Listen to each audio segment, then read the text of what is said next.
Yes. You have a stat sheet just in case someone gets at it. Yeah, obviously, when you look at the stat sheet, it seems the 17 turnovers is the thing that stands out. Is there anything A&M was doing in particular that was causing those, or was it just kind of mistakes on your guys' end? Some of them were like, what did you just do? We haven't done that all year. Let's give credit to A&M. They played and pressured and did stuff to make us turn it over. We had one rule going into this game. If you drive baseline, shoot the ball. Shoot it. What'd we do? Turned it over. Didn't shoot it. We had one rule. You go baseline, I'd rather you shoot it because three things can happen. One, Make it. two, you miss it because they're running, you rebounded. And three, they rebounded. Fine. That's a breakout turnover they score on.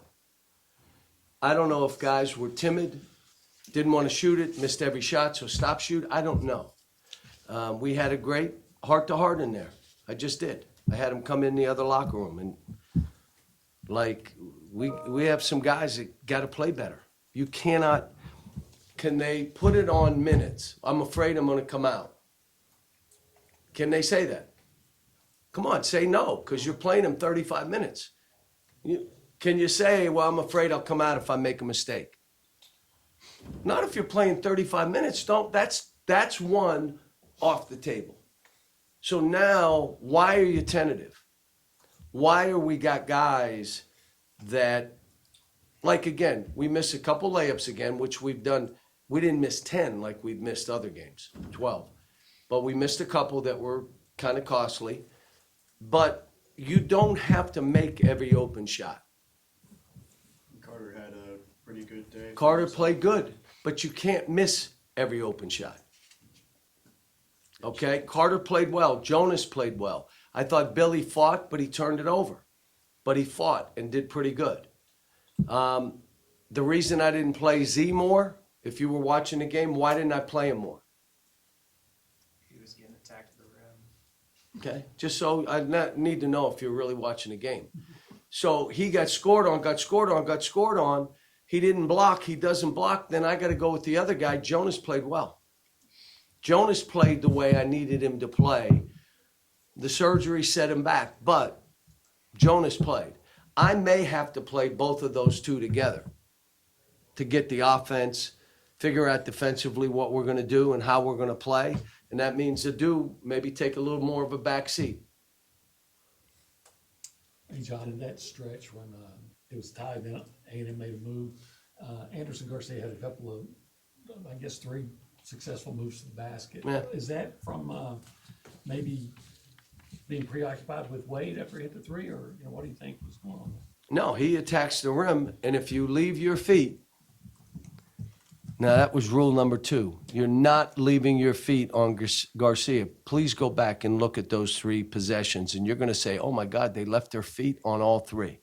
We did a lot of this to ourselves, but A&M is a really good team, and they have figured out the most important thing when you're coaching, how to win games. Like maybe not play great, yet win.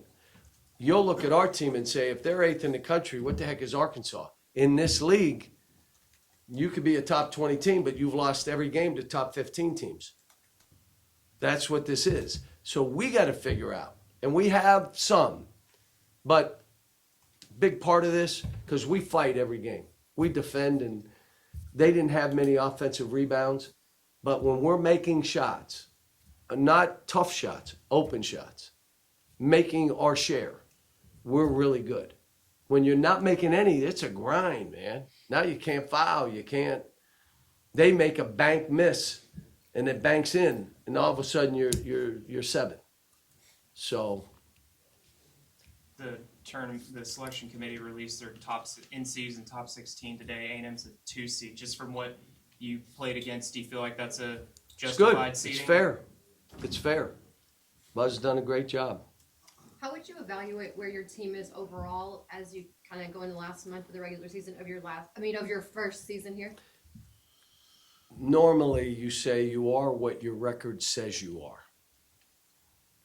But in this league, the way this is, you just got to get it going at the right time. And I thought we did. And Alabama's, they're really good too. This team is really good. Guess what? We had a chance at both of them, but we didn't. And for us to bust through, we're going to have to beat somebody. We can say what we want. Like, I wanted to make sure they weren't happy we're going to be okay. No. If we won that game, say it, we're in the tournament. If we won that game, we're in the tournament. So it's not okay to say we'll be all right. Now you're going to have to go get somebody else. I didn't want to put that on them because I got some guys a little bit fragile. So I'm having to hold them accountable but keep picking them up. And they're a little fragile. But when you're losing some games or you're not playing well, that happens. And I still love coaching these guys. But I gotta hold them accountable. You pick them up. You know, the out of bounds play for the 3. My guy that was supposed to go just didn't go, and he came over and he said, "My fault." Was that like a turning point in the game? Yeah, your fault. No shit. We're all watching. I mean, but again, I don't want to take away from A&M. 2 seed, playing good. We're fighting everybody we're playing since the beginning where we were struggling a little bit. So, You know, as you've watched A&M the last 3 seasons, what is it about the way that they have continued to build their team that they have gotten to this point where they're having this type of season? Buzz said it best. The number one thing is retention. Like, we're playing teams that have been together. And we're throwing guys together. I had no team. No excuses. I still think I got a good group. But we had no team, no staff, no schedule, nothing. And Buzz, his number one thing was retention. And guess what? It's paid off. You mentioned that heart-to-heart that you had. How receptive were your guys and when you were talking to them? The heart-to-heart that you said you had in the locker room? Yeah. How were they receptive to what you were saying, you think? I don't know. You have to ask them.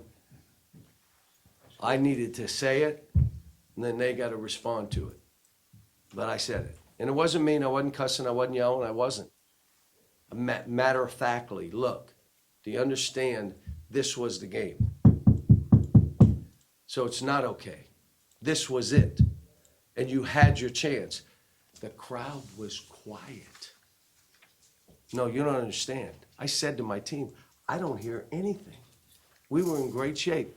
And then turnover, out of bounds play, boom, miss an offensive rebound, immediately kick it out, we turn it over, they make a 3, and all of a sudden you're looking 7 or 8. What just happened? We've done that a couple times. Not many, but we've done it a couple times. They're good, kind of glad how we played, but I'm disappointed in the turnovers, the missed shots, the opportunities. I thought Carter was really good. I thought Jonas was really good. I thought Billy fought. We needed Z defensively to be better so I could leave him on the court to make 3s. You know what I did at the end? We were creating opportunities for him to shoot 3s, and he made them. But we'll see. Thanks, folks. Thanks, Coach.